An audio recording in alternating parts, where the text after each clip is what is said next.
I started collecting toys when I was a child, really. Never really stopped. Hi, my name's Chuck Clark and I'm from Mount Carmel, Tennessee. And if you can tell by looking behind me, I'm a little partial to plastic.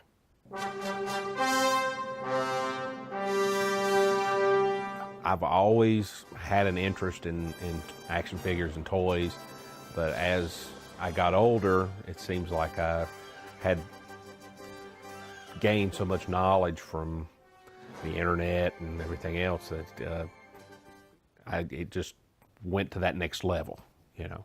What really got me started, as far as what pushed me into that kind of, you know, that fandom, I guess you could say, was Star Wars. The first time I watched Star Wars, I was just mesmerized. It was a first for an industry to actually sell toys to children based on a movie with a play pattern for that movie alone. The toys were just an instant hit because kids can reenact those scenes from those movies. And that's what I did. And many children my age did at that time. Was we couldn't watch the movies over and over, so we could then play out those scenes with those action figures.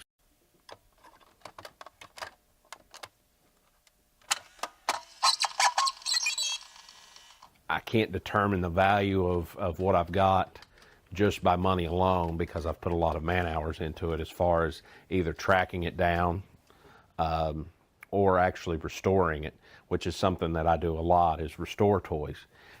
It's actually a more economical way of doing it. A lot of folks look for that mint and box or mint and seal box piece, maybe something that could be graded or put on a shelf and displayed, and spend a ton of money on, where I can actually take a toy that maybe has had a lot of love put into it, you know, a lot of playware, and then I could actually take that toy, break it down into its fundamental pieces, and put it back together, and it be almost new.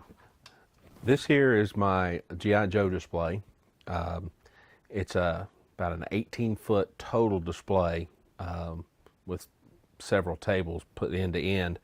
The centerpiece is actually the USS Flag, which was released by Hasbro in 1985. It's a 7.5 foot long aircraft carrier.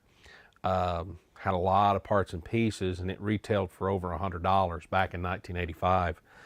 This one in particular is actually complete, and even electronics work and everything on it.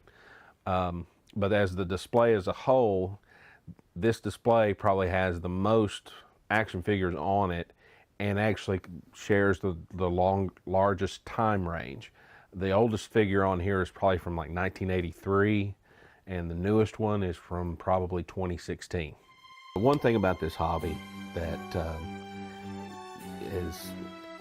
makes it probably different than a lot is that there's no finite end. There's always something being made. There's always something out there to look for. My generation, I guess, is more apt to this type of hobby, where generations before, you know, baseball cards, stamps, coins, things like that. But if you were born in the mid to late 70s, you probably had an action figure or two when you was growing up. Some put them down after they got to high school, and then some never put them down, and that would be me.